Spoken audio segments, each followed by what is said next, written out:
Hello, take 5 billion. You've no idea.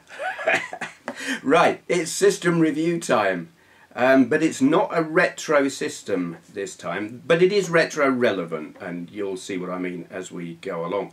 Also, many of you will be aware that I'm fond of Android devices, tablets, phones, whatever, but I have complained over the years, months, whatever, about the lack of physical controls. I'm always aggravated by touchscreen controls. They're just not suitable for playing games, and this system takes care of that.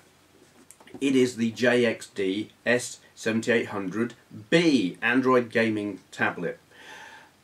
Before I get into it, I have got to thank a couple of people or organisations.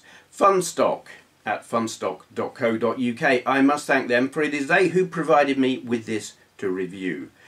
I have also got to thank Alan Boyston at teamvvv.com, which is a website I am associated with, and it was Alan who got in touch with Funstock and basically got me this. So thank you to them. Links below. There is the Funstock link, there is also the TeamVVV link, and there is a special link there that will get you to one of these. If you decide you want to buy one, click that link. There's a code there that will get you a discount. Yeah, all down there. Okay then, getting into it. The first thing you notice when the box comes through the door is it's a good quality box. This is from China, and well, you've seen me review some handheld things from China before, and they were shoddy, and the box on one of them was just appalling, and the other one didn't even have a box. This is good quality, well, packaging. Let's have a read of what it says on it, if I can. Okay, I can't read that, it's in Chinese. Does it say anything? We got English on this side. Quad core, Android 4.2, 7-inch, 1280 by 800 IPS. I don't know what IPS stands for, but anyway, 7-inch screen, 1280 by 800. 5-point touch, dual cameras, dual USA CTS joysticks. Wi-Fi, 12 emulators, button mapping, free game center. I will get into the details of some of those later. On the back it says, more Chinese writing that I can't read, stuff that I've just read out to you. Quad-core CPU, 0.3 megapixel front camera, 2 megapixel rear camera. Blah blah blah blah blah, whole load of stuff that we'll get into. Anyway, 3 ways to control games: touch, buttons and G sensor. Blah blah blah. Wi-Fi 802.11 BG and N. 3-axis gravity sensor. Double speakers. Support for blah blah blah blah. Lots of video formats. Lots of music formats.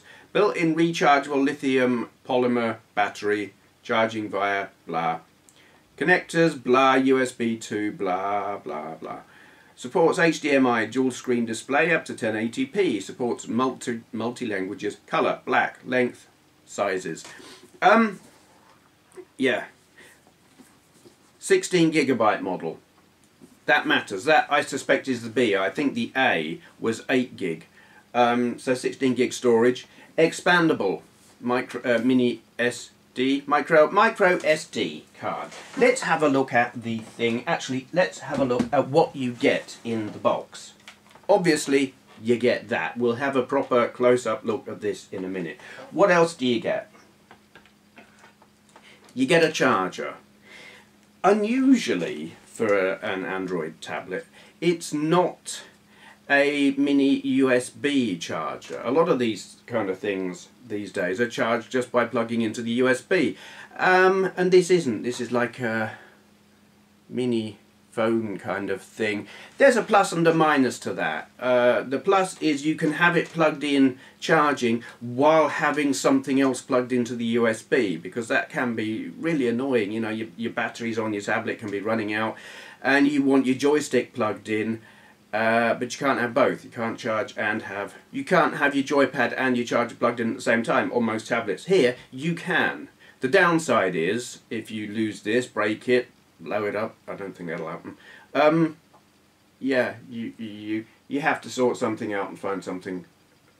It's actually it looks like the same output as a normal USB charger, just with a different thing on the end. So you could get an adapter that would allow you to use a normal phone charger or whatever. Anyway, I have heard some reviews, and well, a review in America where their chargers were, they were worried about the reliability because they were overheating and stuff. This I have no concerns about. It gets a little bit warm, but nothing alarming. I'm used to chargers getting a bit warm. If it was getting hot, I would be worried, but it's not. And I mean, I leave it on all night. I have no concerns about that.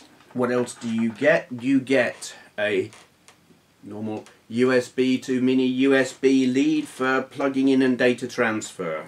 It won't charge from that. That's all about data transfer. You get a pair of headphones that I haven't even unwrapped, so I can't vouch for the quality of those. But, you know, well, I say headphones, earbuds. They will sound like earbuds. We all know what earbuds sound like. And you get this, which is a mini USB to normal sized USB female. So you can plug stuff in like normal sized USB stuff. Very handy thing to have. I've got one already, but it's very cool that they give you these. Good for plugging in joypads, USB dongles, because you can use a 3G dongle on this thing if you get the right type, and I don't know what that is. Very handy. Right. Yeah, you get a manual. It is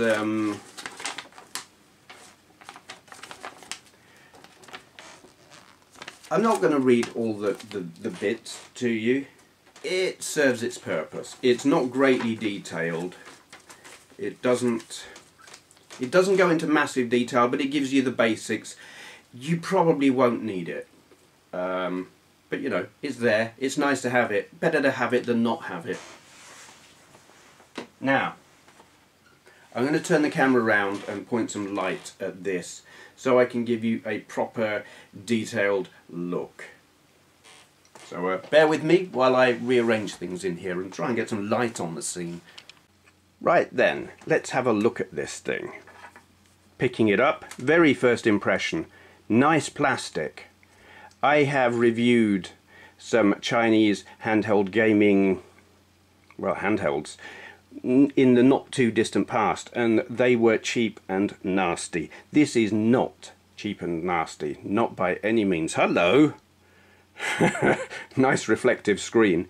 Not an issue when you're using it because it's nice and bright. We'll get onto that later.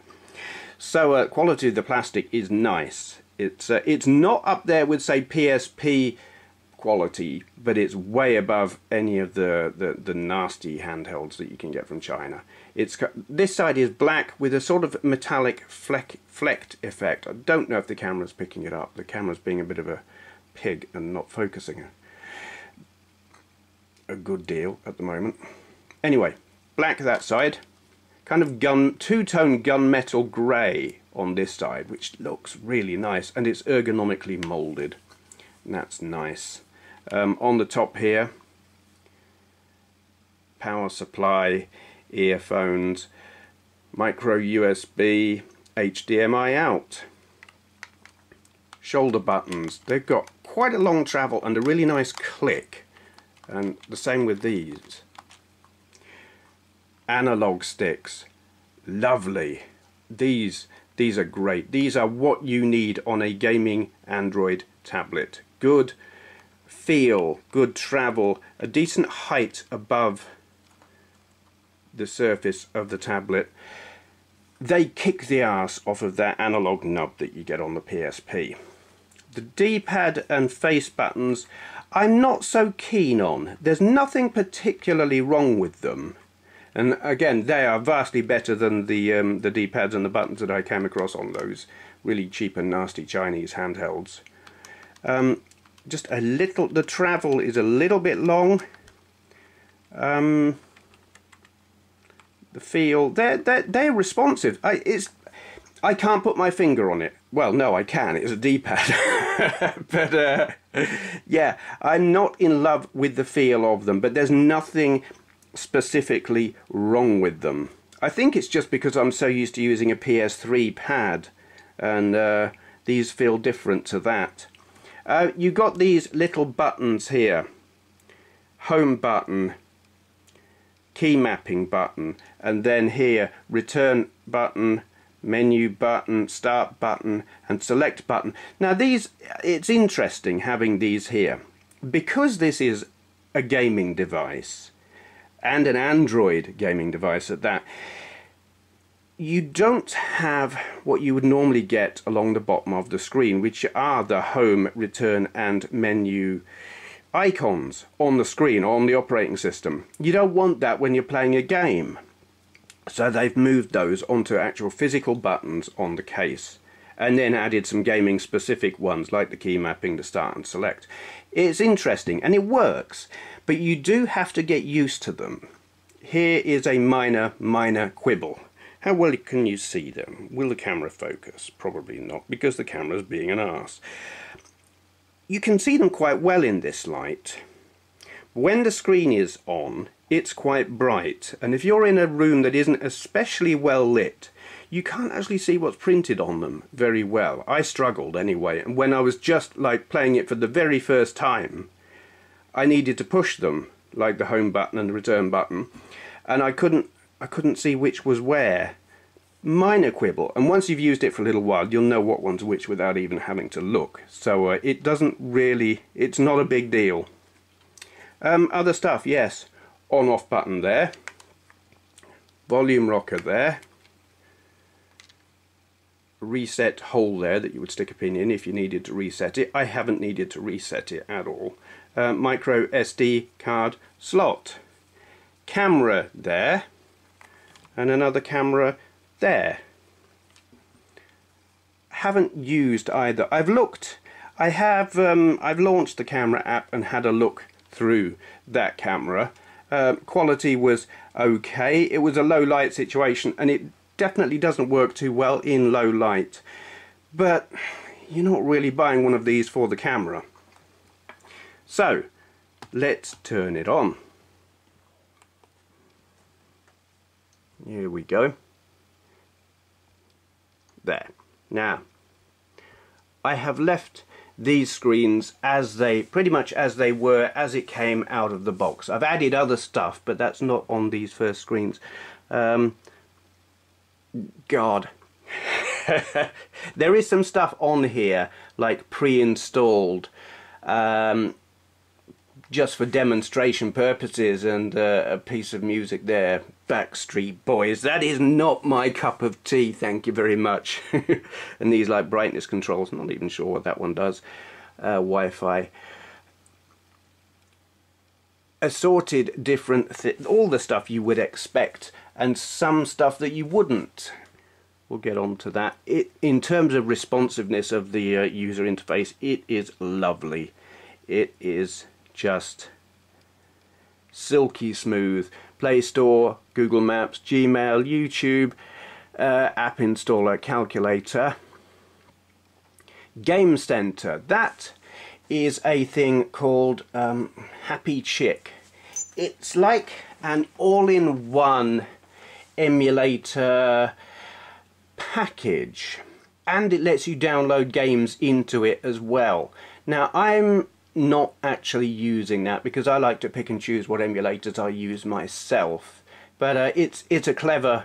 It lets you download games directly into it as well. It's kind of like emulators made easy if you don't want to do it yourself. I do. Same with this. They're not pre-installed, but they're like one click and it will install. But I'm again not doing that. I want to pick and choose my own.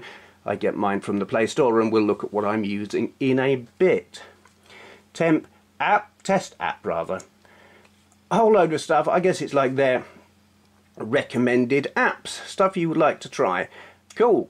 I haven't really used any of these either. I think the thing is, because I'm used to Android, I don't care what other people recommend. I just go straight to the App Store and install the stuff that I want. But I thought I'd leave that there to show.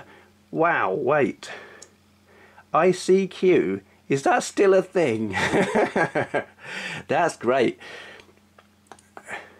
Yep. Video. This is your video player, basically. It's got a demo video on here, and it's an animation, a magician thing. It's brilliant. It is really good. MPEG 4 video, brilliant quality, entertaining video. I assume that comes as standard on all of these. I don't know, but I liked that. It amused me. And the playback was silky smooth. Camera, it's what you would expect. Did I even press that? Wow, I did. Very sensitive touchscreen. Yeah. Can you see? Can you see? It's the moose and the monkey.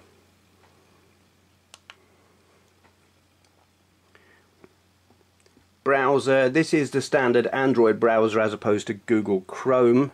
Key mapping, that is the same as is mapped to this here button, and we'll look at that in a bit. Gallery, it's what you would expect for looking at your photos. Music, yeah, that's how I came to Backstreet Boys. We just don't want to listen to them.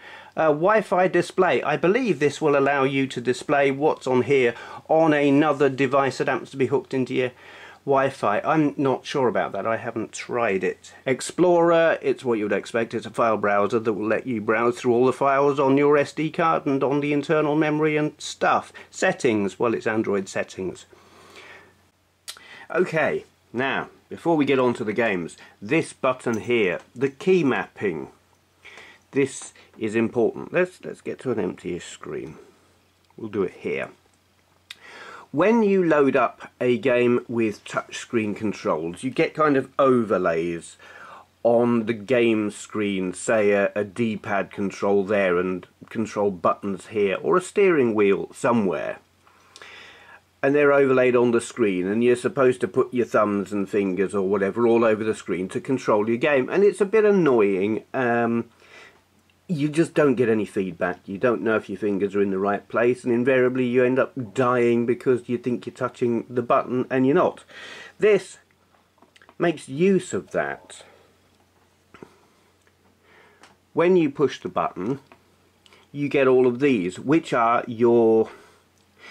Oh, how can I explain? This here represents this analog stick.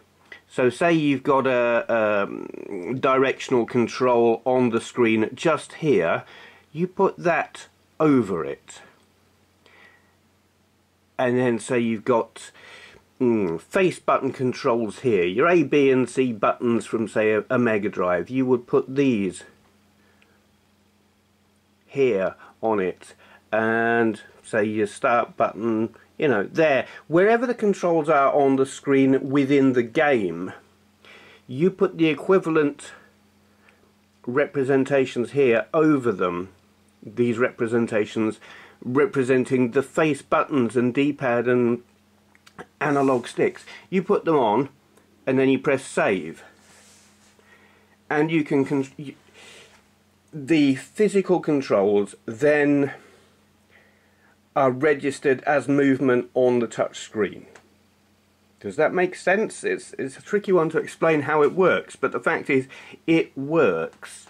Sometimes it can be a bit awkward because the on-screen controls will move, and that's really bloody annoying because then your physical controls stop working.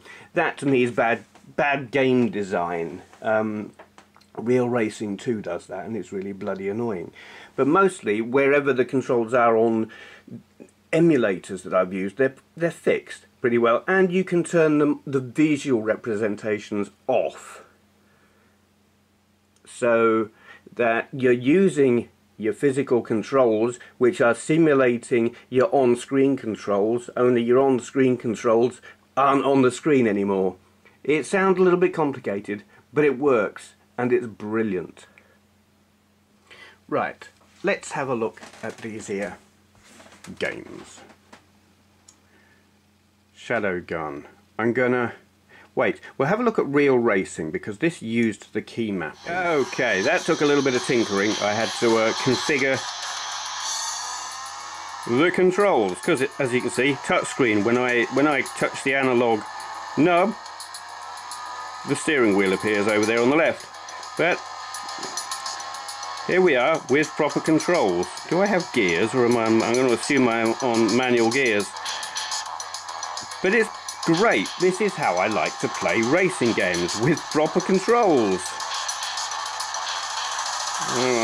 Whoops. Yeah, I'm miles away from all of the other cars. But there's my brake. I'm going to plug this into the telly so you can see it running properly, because it deserves to be seen, and you're not getting like the white balance from the camera at the moment while doing this is not right. But it's great. Bear with me. Right, there we go. That looks gorgeous. And we've got it on proper analog control, so it's very sensitive, very sensitive. But that's because of the way it's the sensitivity is set to respond to a touch screen, and you can adjust all of that. I've just done this in a hurry just to show that it works, and as you can see, the frame rate and general ability of the tablet to play the game is bang on. It looks lovely. I could probably turn up some of the settings and see how that looks, because I doubt that I've got them on maximum. And the frame rate is perfectly acceptable like this. It could probably stand to have the details turned up a bit. But there you are. That is Real Racing 2. I should probably put on Real Racing 3 as that graphically superior, just to see how it copes with it, but I haven't installed it yet, and I've got so much I want to show you that, whoops, yeah, I don't really have time or the inclination.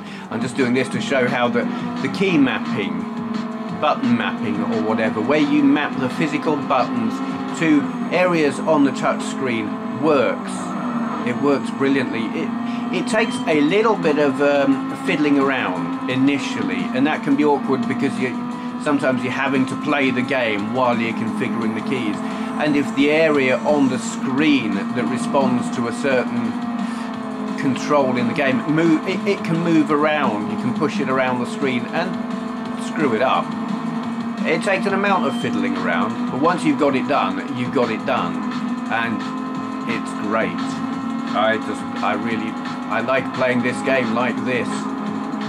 It's bloody brilliant. Okay, moving on. Right then, this is Shadowgun Dead Zone.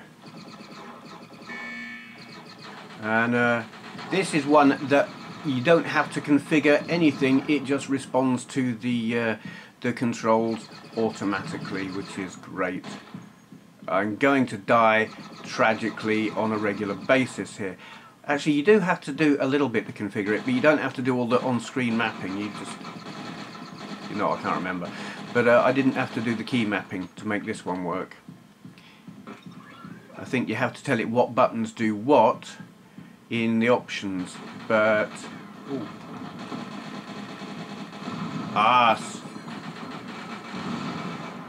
But it looks lovely, it controls great, not having to mess around plugging in a joypad, having it all built onto the tablet is great.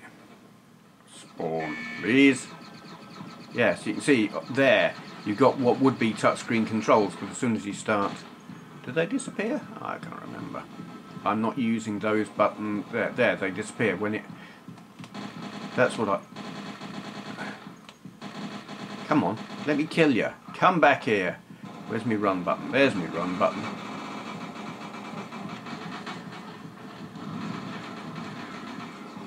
It's the trouble, as soon as I see anyone, I'm going to just die. Like that. Yeah. But all of that is done using these. Yeah, and I've disconnected my HDMI. Okay, let's have a look at the emulators. We have loads of them and they work brilliantly. I'm just going to assume that it remembers my, I've configured the touchscreen controls and stuff. So let's see if it's remembered them. Here we go then. Jeff Crammond's Stunt Car Racer. I'm using It's using the key mapper to map the joystick controls. Can't remember what button to press, that button. Mapping the joystick controls onto the touchscreen controls. You can see the touchscreen controls there, that circular thing down the bottom left and well, just off the bottom right. They would be the joystick and fire button representations, but I've got them mapped. So I'm controlling it with the D-pad on the tablet, and oops. That's me playing badly, so you can see what it looks like. You should be familiar with what it looks like by now anyway.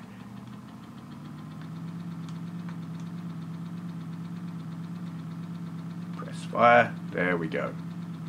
I love this game, it's absolutely bloody awesome. Though I do suck at it.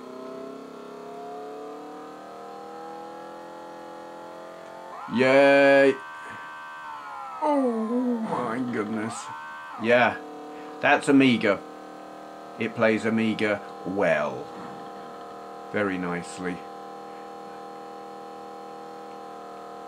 And it looks, oh god. It looks just as good through the, on the tablet screen. So, can't fault it. Right, let's have a look at other emulators. Now, one of the best is this, what's the guy's name? Robert Broglia. He does a whole load of Android emulators, and they are the ones to go for. If you want a particular emulator on your Android tablet, his are the ones to try first. Sometimes you can get one that will do the job, and you can get them for free. But his, which you have to pay for, they're between like $1.99 and $2.99 or thereabouts, his will be better, invariably. I have got scan lines and CRT kind of emulation thing turned on here to make it look more like playing on a CRT. Because with a lot of emulators, it's just too clean, it's too... Alright. Start button. Yeah. Emulators on a modern screen look too sharp, and you can see the pixels. And this emulator fuzzies it up a little bit, and you can add scan lines. It's all controllable. You can decide how fuzzy or sharp you want it. Do you want scan lines? How strong do you want them? And I've got this set up with sort of mild fuzzing, and it's beautiful. It actually looks nicer than if I plug a real Mega Drive into this TV. And it looks absolutely magnificent on the screen, on the tablet screen. It's lovely. And I've got other emulators by this guy, not all of them, but I've got several. Oops. Alright, let's move on and have a look at some others.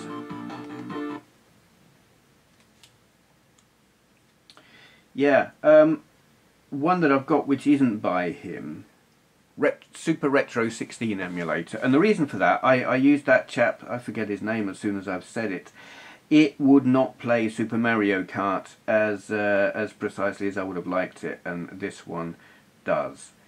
So, new game. Here we go, Super Mario Kart. This one also seems to, it fuzzes it up just a little, dear. Just a little bit, so it's not too sharp. It looks lovely. I'm not entirely sure if the sound is completely precise. Not sure. Trying to remember the buttons is there we go. Bounce with that one, bounce with the other one. Yeah. I love this. This is still the best Mario Kart game in the series. To my mind, it's just purer than anything that followed, and Super Circuit on the GBA is probably up there with it as well. But oh, I love it. Oops, bastard.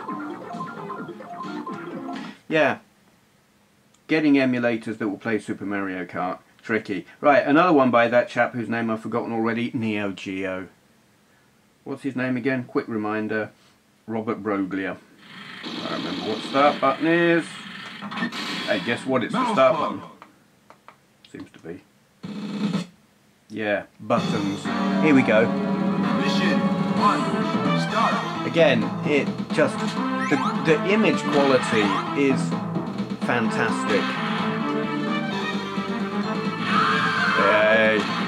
Just reminding myself of the buttons.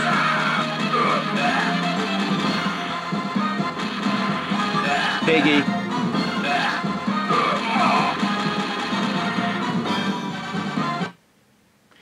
Alright, probably the last one that is especially playable on things like the PSP. I've got to find it on the screen now. Yeah, PS1. Whoops.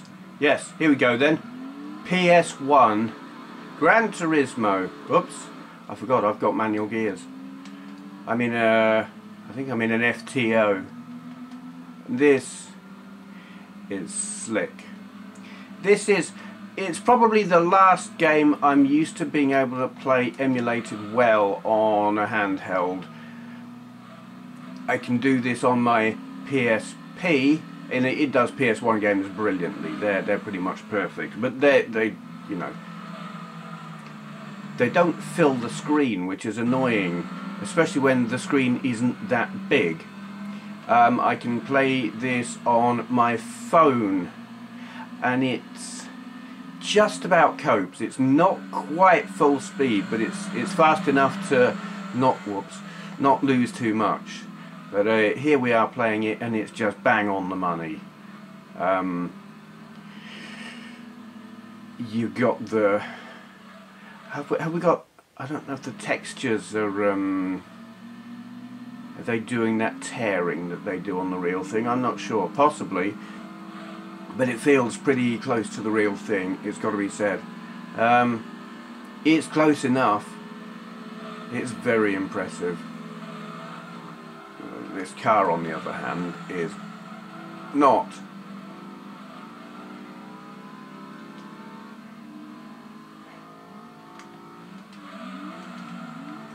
Oopsie. Yeah, right, let's move on. I'm getting engrossed. And that's not what I'm here to do.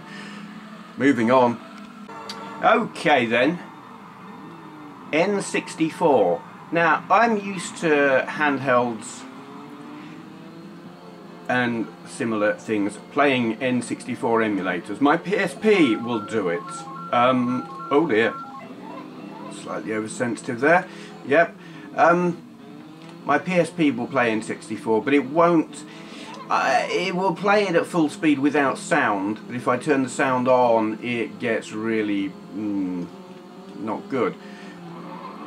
I do need to adjust the sensitivity of the analog stick on this. But other than that, I mean, look at it. It's bang on the money. There is no glitching, there is no drop in the frame rate, the sound is playing properly. It's bloody brilliant. It's not actually what I wanted to do. I was just reminding myself of which button did it really. Yeah, this, I would tell you what the emulator is. There are lots of different emulators that you can use. This one's something like Lupin 64 or something rather like that. I don't actually remember. There are different different graphics engines that you can use. I was playing Cruising World last night, and when I loaded it up it was glitching all over the place, and I changed the graphics engine on it and it worked perfectly. So tinker, you know, if you find a game that doesn't work straight off the bat, tinker, change stuff. It can have a dramatic effect on what will play and what won't. Ultimately though, it's very impressive. Moving on. Alright then, this just, I'm excited about this. The emulator is called RetroArch. Whoops. Remember your buttons, Steve. It's been a long while. RetroArch is a multi-system emulator, but the only thing on it that I'm interested in is this. This is 32X. There are lots and lots of Mega Drive emulators for Android, but this is the only one I can find that will play 32X, and it does it really well. There are multiple different cores and all kinds of settings that you can use to play different systems on here. But like I said, this is the only one I'm interested in on RetroArch. It's the Pico Drive core. It's installed as standard. Oh, bugger! I'd better get on with it then. Batteries are running out. Which brings me, I suppose I should mention battery life. I'm not honestly sure how long it will... what is battery life like? It's very adequate, I think I would say. It very much depends on what you're doing. I am able to leave the thing turned on all day. I mean, I've seen 15 hours on it and it was still at 25%. But I wasn't playing emulators all day. I was playing emulators for a good few hours, mostly configuring them, but you know, plenty of actual gameplay. So I think battery life is what you would expect from a decent modern handheld game system. If you're gaming, don't expect tablet battery life where you can leave it on for 24 hours and you know, still have half a charge or something like that.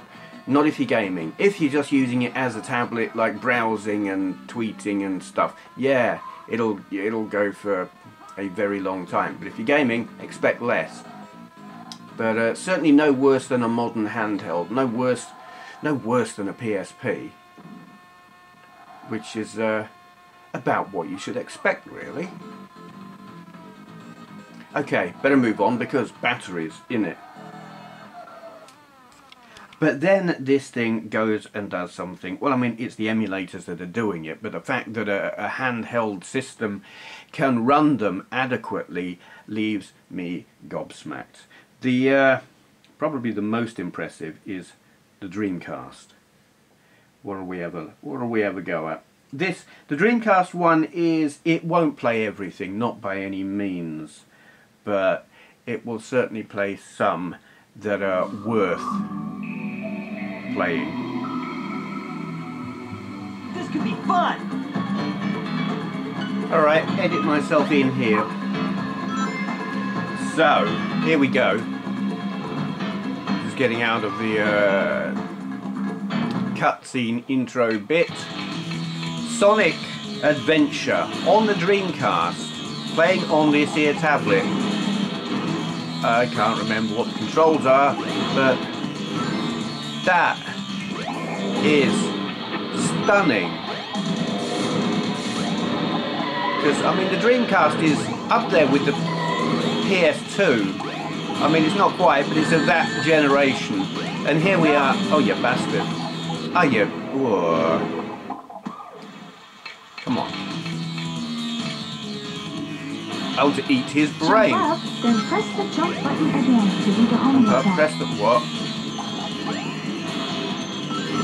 Oh, I've got a dash button here. Oh, that's cool. Can I dash into him? It's actually cool. I want to bash your head in. Oh, bugger off. This is a bloody tricky game. Oh, shit. Oh, excuse me. But you get the gist. It runs, as far as I can tell, full speed, full detail, full everything. Oh, you saw. This is evil.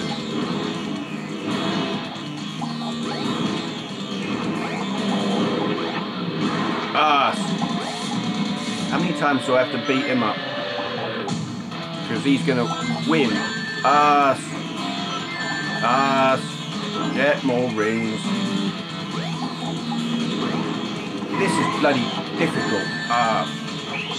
No. Oh dear. Yeah, okay. Moving on, because I suck at that, but that's brilliant. And it is using the key mapping thing. As you can see the on-screen controls there.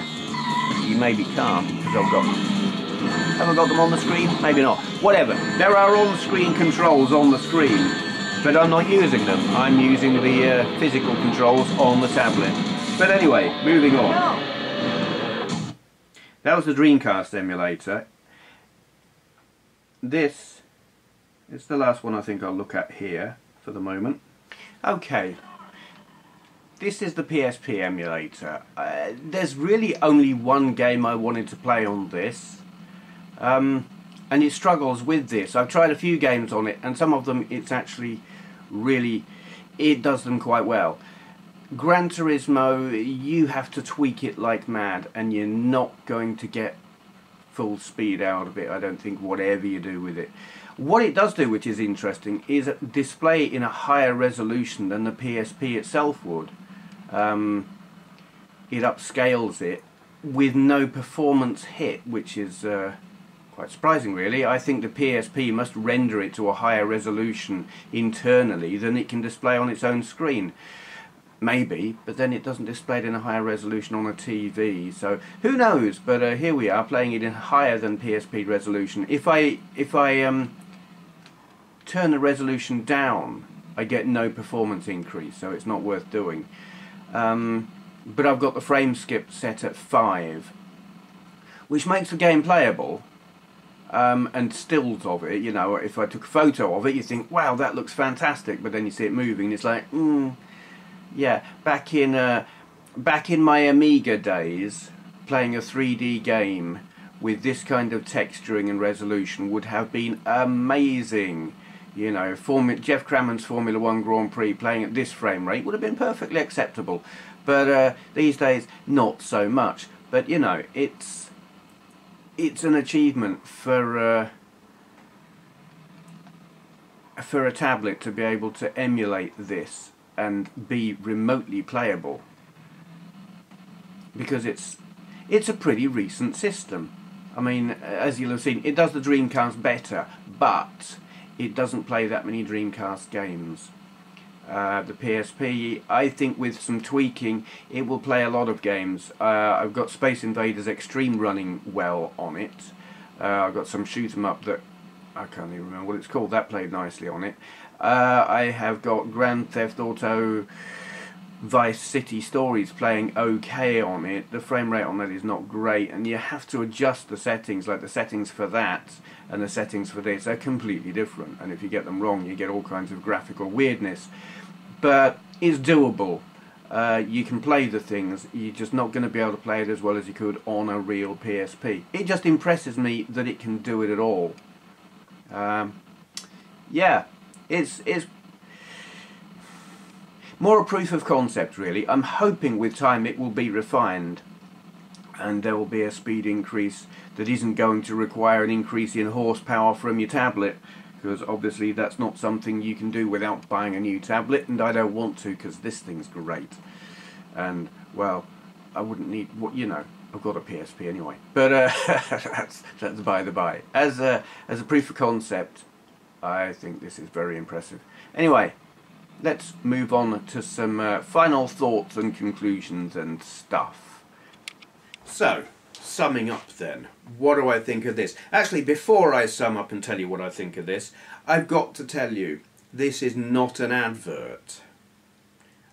Yes, I was given this to review by Funstock, and I'm very grateful to them for doing that, and to Alan from Team VVV, who organised that. Chuffed to bits, very grateful. But I am free to say whatever I like about it. If there are things that I don't like, I can say whatever I like. Are there things that I don't like? I have some very minor quibbles. I'm not a fan of how the D-pad feels. I'm not a fan of how these face buttons feel. There's just a little bit too much travel on them, and the click on them is... I'm spoiled by the PS3 joypad. It's not up there with that, but it's a whole lot better than some handhelds that I've tried. I would like the print on these buttons to be bolder so that I can see them when the screen's on. It doesn't matter so much now that I'm used to what goes where, but when I was just trying it out for the first time, I wasn't sure which button I needed to press, because you don't have the normal bar along the bottom that you would get with an Android tablet. These are very minor quibbles. Performance. I benchmarked this with Geekbench Pro 3 which I did the same with my Huddle about a year ago, and I was surprised that the figures for this were actually very slightly lower than for the Huddle Mark 1. And I was surprised because this plays the games better than the Huddle, and the reason for that I can only assume is this has got 2 gigs of RAM, where the Huddle only had 1. So more room to breathe, I guess. It gets through the code more efficiently, no bottlenecks, something like that, I don't know.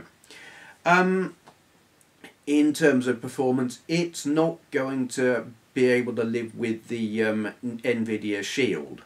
But then you shouldn't really expect that. I mean, the NVIDIA is a powerhouse, and it costs the kind of money you would expect to pay for a powerhouse. This, just under £130.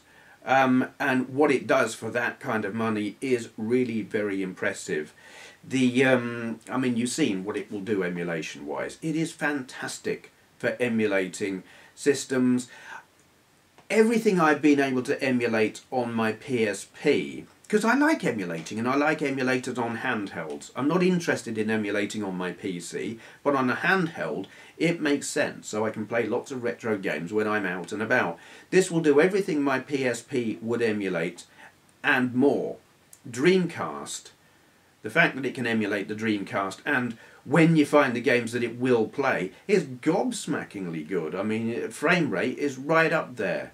It just needs the emulator being a bit more refined, and that's not down to this, that's not down to the hardware, that's down to the emulator is still being developed. And PSP, I don't know if it's ever going to be able to do the PSP at full speed. Maybe that needs developing some more as well, but the fact that it will do it at all, it's a bizarre thing. Could the PSP emulate a PSP? That doesn't make sense at all. It just impresses the hell out of me, and for the money I think it's excellent. This is going to be my portable gaming system of choice. I mean, you can't fit it in your pocket. You probably wouldn't want to put it in your bag and carry it around. It's going to come on holiday with me at such time as I have the chance to go on holiday, and it will get played downstairs in the living room when they're watching Strictly or something that I don't want to watch, but I feel I should be in the room. This is what I will be playing on. And it does all of the other Android-y stuff that you would expect as well. I mean, I've got iPlayer on here, I've got Netflix on here, it'll do Twitter, it'll do, you name it. It's an Android tablet. You just have to get used to the fact that some of the controls are physical buttons and aren't on the screen. That took me a little bit of getting used to. I mean, I'm not going to say I worry about the longevity of the buttons. It is a thing to keep in mind, I think, when you're using an Android tablet as an Android tablet. You're used to pressing those buttons a lot. So I plan to just keep this for gaming and not use it as my everyday tablet that I use like day in, day out and whatnot, because I don't want to be having to push these buttons where I would be pushing the screen. But as a gaming device, as a emulation device, bloody brilliant. And for the money, I mean, yeah. It's hard not to sound like an advert. There will be those who say, well, he was given it by Funstock, so he's got to say all good things about it. It's not the case. I can say what I like. It just impresses the hell out of me, and I like it a lot. I don't think I can say any more than that. I think I've covered it all. I won't say I can't fault it, but the faults, they're tiny, tiny little quibbles that they pale into insignificance compared to how good it is at what it does. I think that will do, because I'm just gushing a bit here. Yeah, so brilliant. And big thank you to Funstock and Alan at Team VVV. Links down below. Thank you for watching.